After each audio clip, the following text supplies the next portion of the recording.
Hey, good evening, Baker. This is your mayor. And I hope you had a great Easter. I hope you had a great weekend.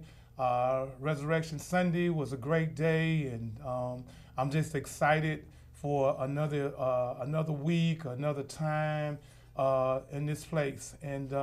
But I'm real excited today because I have the pleasure of having on the show with us the Mayor President of East Baton Rouge Parish, the Honorable Sharon Weston-Broome. That's right, Sharon Weston-Broome is in Baker, and I'm really excited. I just want to thank you for being here, Glad and to welcome be to here. the show. Thank you, Mayor Waits. It's so good to be with you. It is, and we've been spending a whole lot of time together, yes. doing a lot of great things. Yeah. And I know that the viewers they want me to ask the right questions. I'm gonna make sure that I do. Okay. But what I want to know, if you can share with your audience, what is your vision for the parish? And you talked about this in your State of the Union, or the State of the City for Baton Rouge. What is it that you're trying to accomplish in the next 24 months? Well, I appreciate you having me on, first of all, and giving me the opportunity to share.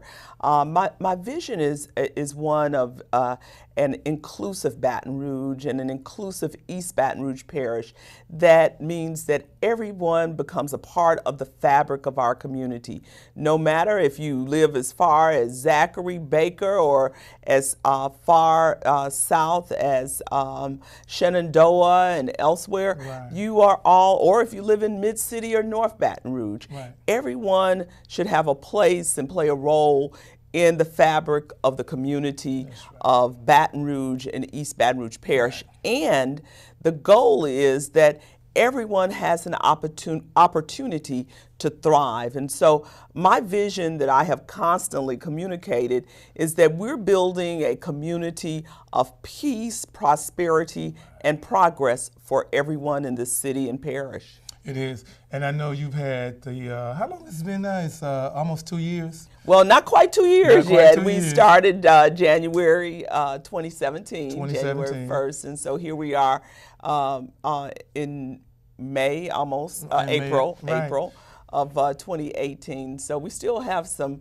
The clock is still running on 2018, and we 2018. do have some initiatives that we're working on. Always glad to collaborate Right. with the mayors who represent the other areas, Right. especially you and the other mayors. We've had an opportunity to collaborate, Right. to talk, and to see the common ground where we can help build our parish. Right.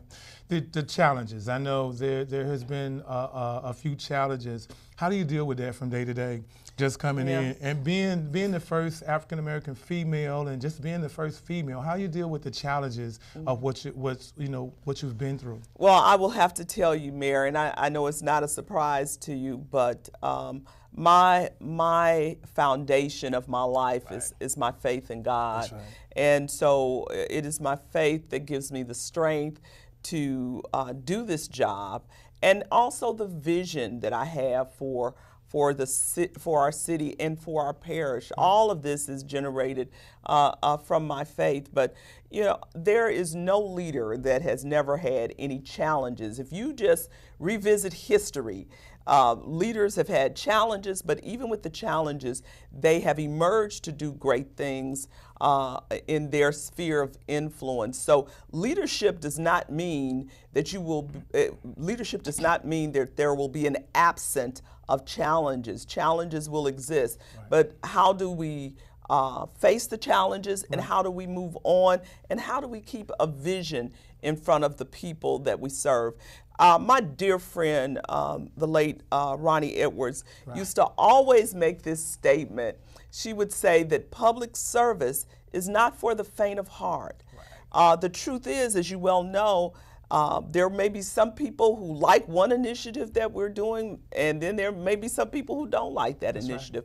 But I believe the key is that we have to have a heart for service and a heart for the people that we serve. And I think you're doing a great job. You've handled a lot of things gracefully, and I understand your faith, and it adds on to what's going on with the leadership of the parish and the leadership of the state, because we all have that faith in God, and we're not afraid to say that. Yeah.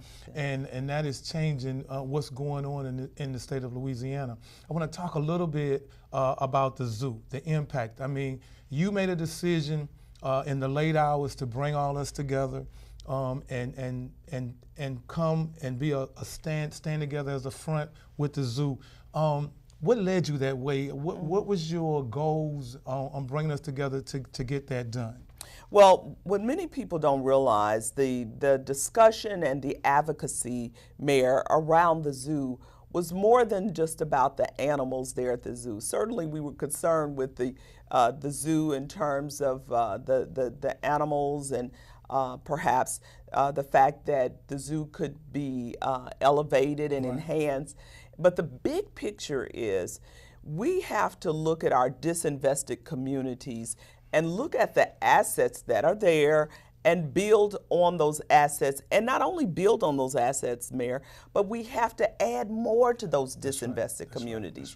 And so, as you and I well know, there have been a number of conversations, I get it a lot, in terms of the disinvestment of the North Baton Rouge community. There's disinvestment in other pockets of our community as well, in South Baton Rouge and other areas. But the zoo represents a major investment in the North Baton Rouge area, which touches, contrary to popular belief, it doesn't just touch the city of Baton Rouge, but it impacts the city of Baker, the city of Zachary, and the city of Central as well. And so I was very delighted that all of the mayors who represent those areas felt the same way in terms of the investment that would be taken away if the zoo were removed from our community. I believe, and I know you believe as well, that there's opportunity for growth with the zoo, enhancement with the zoo, and many of the reasons that were given in terms of why the zoo should be moved were really not justifiable. I believe in data, and we had some wonderful people who provided data in terms of the possibilities of the zoo in its present location. You heard the term a lot, Mayor. You heard it a lot when they said it should be a destination. Well, as I heard someone say, when you go to a destination spot, you go there because you want to specifically see that area. So it doesn't have to be in a particular area for people to go. It's a destination. And the truth of the matter is that there are great people who live in this corridor, who love this community, who love our parish, and want to also see the parish thrive. Well, I thought it was a good thing. I've heard over the weekend where people, a lot of people, you know, they talked about the zoo, but they talked about how we came together. And I think that was the first time that it ever been done like that before. But that's leadership, and I always talk about leadership, and you showed that leadership. And the way that we presented it, it wasn't forceful. It was very, very professional, and we made a noise. Now, we made a noise without a doubt, but it's very professional. So I just want to thank you for that, and thank everybody that was involved in that.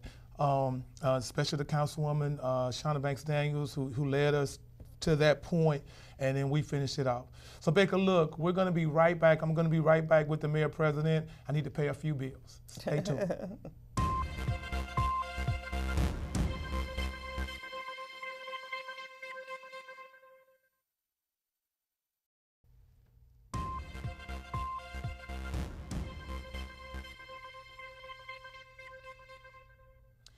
Hey, welcome back, Baker.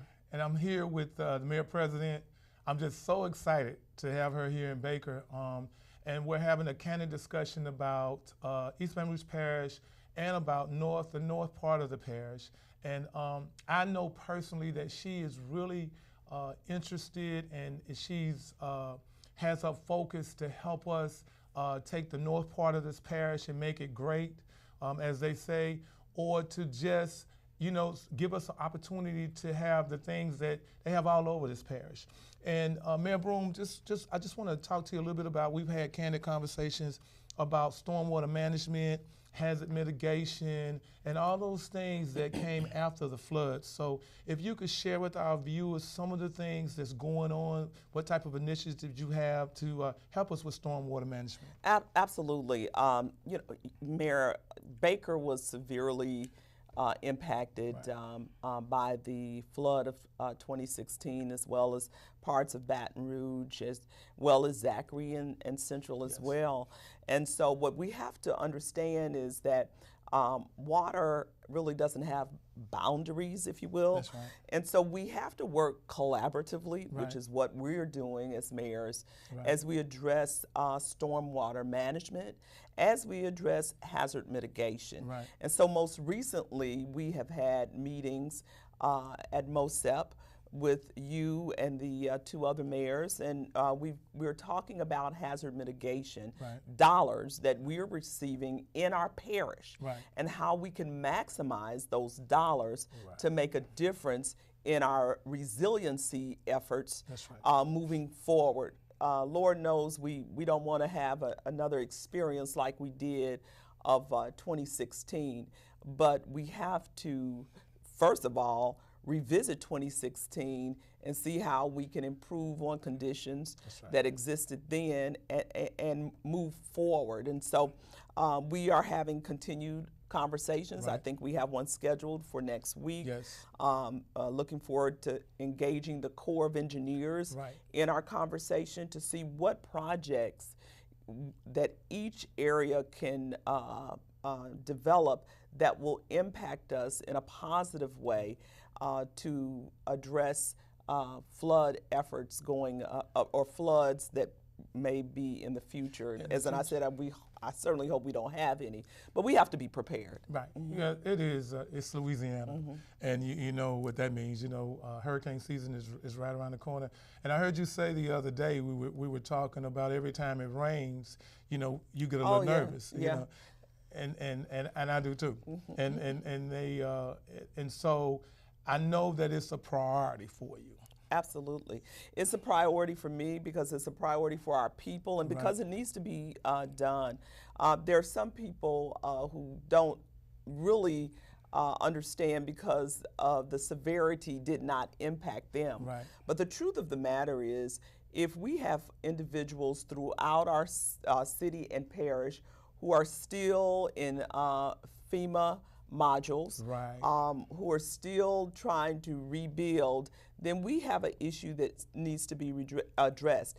If we have a rain incident and we have potential flooding or that needs to be addressed. And so there are individuals who were certainly traumatically impacted by the flood of 2016. And so it's our responsibility as public servants to minimize that impact. And so collaboratively working together, I believe that we will come up through our hazard mitigation plan and have some responses, physical, tangible responses. I'll tell you this, Mayor, and you were we recently had a meeting talking about planning for recovery.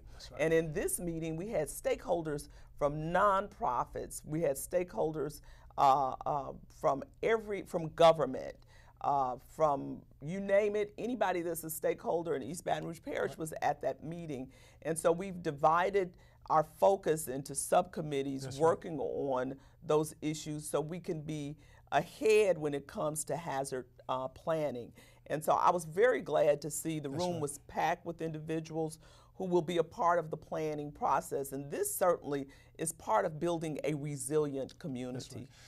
For all the people that are still in the trailers and they're still going through this, can you give them something to just drive them forward? Yeah, I know it can seem a little disheartening at times, but my encouragement to you is to know that we as leaders of this community are certainly working to take some proactive steps so these type of incidents don't happen again. I would also encourage you, though, if you have not connected with Restore, and That's I know right. sometimes people are frustrated with the process. Use every angle possible. That's right. Use every angle possible. If FEMA, Restore, make sure you exhaust those opportunities. Right. And if you need help with that process, feel free to call me, and you can also call the mayor, because we can certainly point you in the right direction to try to get some assistance.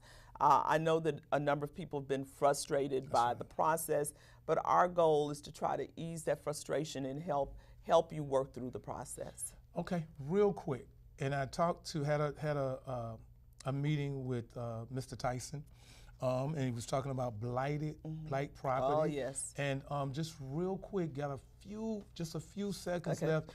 Just tell us, what is your purpose? What's the purpose of if you're trying to get rid of blight in Baton Rouge?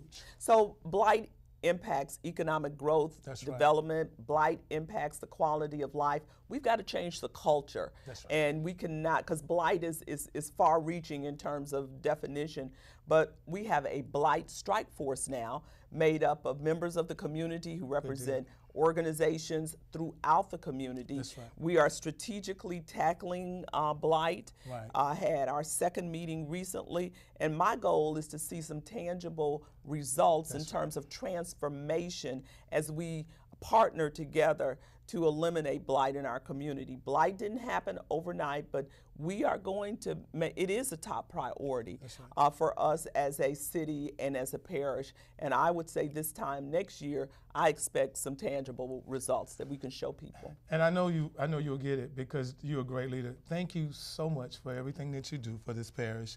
And it is indeed a pleasure to work with you. And thank you for coming through for this city during the flood. You were always here. And may God, oh God, I pray that God continue to bless you and your family, and that you continue to move on and do great things for this parish. Thank you so much for Thank you for all you do, Mayor. All right, thank you. All right, Baker, we'll be back in just a minute. It's time to pay some more bills.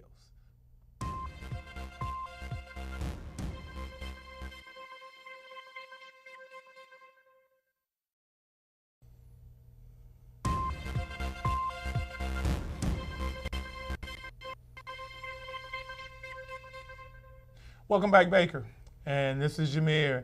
And I have another guest for this evening's show. I have Mr. Bo Thornhill from STUP Corporation here, and he's going to talk a little bit about workforce development, tell us a little bit about STUP, who's a major stakeholder in Baker. They help us out a lot. They do a lot of great things for us. I want to welcome you to the show. Thank you very much for having me, Mr. Mayor. I appreciate the opportunity. And so, Bo, if you can, just tell us a little bit about what STUP does, what kind of industries, what kind of support you provide for our nation, because you guys are around, you provide a lot of things for the country. Yes, sir. Yes, sir. So STUP is one of the world premier manufacturers of custom steel line pipe for the energy industry. Right. We have 2 facilities on site where we make the pipe. We have a high-frequency weld that makes pipe from 10 to 24 inch, and then we have a submerged arc weld to make pipe from 24 out to 60 inch. And over the last 5 years, we've made 6,000 miles of pipe for the oil and gas industry, and that's all over the country and all over the world.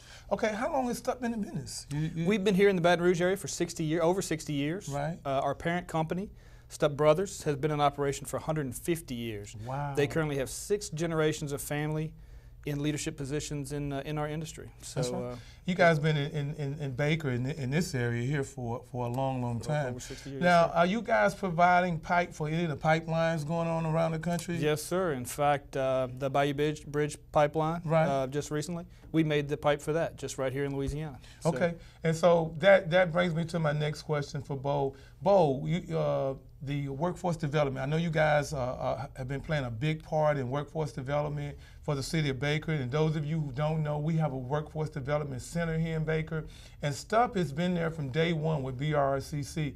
Tell us your plans for workforce development for the future. That has been a great program that we are very proud to have been participating in for a number of years, like you said. And we continue to work with BRCC and groups to build out and participate with the students coming through. Teach them about our industry, what it means, what it takes, and provide our expertise. And we pull employees from those programs, which we're very excited to do. So it's been a great partnership, and we will continue to dedicate personnel, resources, time, money to those programs because it's important not only for us and our growth, but for the community itself. We really Okay, so you guys are hiring. In other words, we're hiring. We're hiring. Yes, sir, Mr. Mayor. We're bringing on another, our second mill online this year. So I need over 100 jobs filled. So I'm looking for supervisors. I need engineers. I need safety personnel, NDT technicians. I need over 20 maintenance craft personnel, specifically mechanics and electricians. I need over 80 process operators. So these are the people actually making and processing the pipe. That's right. We need the full team. So we're very excited to work with the Workforce Development Group to bring in some of those people. If you're interested in applying, please visit our website, stupcorp.com, stupp.com. I believe it's on your screen. Go to the job search function and read about the jobs. Send us your resume, let us know. Look, I also encourage you to go to the Baker Career and Education Fair on May 25th. We'll have a table there. A lot of people will. It's going to be a great thing. Come see us first. But I encourage you to go to that as well. Well, thank you so much, and I appreciate you being here. You guys have been a great partner for Baker. And we hope to continue. And we will continue. And Baker, now you heard it first on Baker Forward about the job. So, we need to take advantage of these opportunities whenever we have a chance to do that. And I always talk about taking advantage of opportunity. But since Bo has talked about the job fair, I'll go back and I'll tell you about the job fair on May 25th. I know you guys that's the time of the year where everybody's graduating from either high school or out of college. But we're going to have Exxon there, Stupp is going to be there. All the big names, companies and corporations in this area is going to be at that job fair. It's going to be from 10 to 2 on May 25th. We're going to have classes there for nonprofits. We're going to have classes there for real estate. And then we're going to even feed you a little bit. We're not going to make you full, but we're going to give you a little food to come in. So come on and go and come on by there and spend a little time in there. Stop at Stupp first. Remember that, stop there first. But put your applications in, tell everybody about this. All the information is on Facebook, it's on Twitter. We'll have it on Twitter, and it's on our website that we're updating regular every day. And make sure you tell everybody about that. We're going to be giving away some prizes, some door prizes. My prayer is to have 300 to 400 people there. We represent not only Baker when we do this, we represent the northern part of the parish. But Baker is the beacon of the northern part of the parish, so we're gonna show you what we're made of. So come on by there. Don't forget the date, May 25th. I'm going to talk a little bit about the restaurant openings that we have in Baker. Here's what the buzz is going on. Callahan's Burgers and Soul Food. It opened about a week ago. It's on 1940 Main Street in the old Popeyes building. You need to go by there. It's open from Monday through Saturday from 11 to 9 p.m., 11 to 8 p.m. and then on Saturday, Friday and Saturdays, 11 to 9 p.m. Go by there. It's brand new. Let's show them some love. And don't forget now that you guys asked for more restaurants, and we're giving them to you. We're bringing them in. So let's show them some love. Don't forget about the grand opening for Waffle House on April 30th. And right now we're planning to do a live show from Waffle House on April 30th. And if you want to be part of that show, make sure you be at the grand opening, because we're going to be there and we're going to be whoop, because Waffle House is finally here. Really excited about that. It's going to be on the Plank Road side, right over in the shopping center where Ruffins is located and Elena's Playland is located. So make sure that you come by there. And don't forget about the Southern University Jaguar Rodeo on the Bluff, Saturday, April 14th. Yeah, Baker is involved in that. We'll help sponsor that. They're going to do a trail ride and a rodeo, and they're going to have a dance right after that. So it's going to be a whole day of events with Baker and Southern University. We're doing what we have to do to make it great in Baker. So please go to our website. It's just so many things going on. Don't forget about the National Day of Prayer on May 3rd. That's at the Municipal Building at 12 noon. So make sure you get by there. Baker, I love you. Take care of yourself. Have a great evening. Bye now.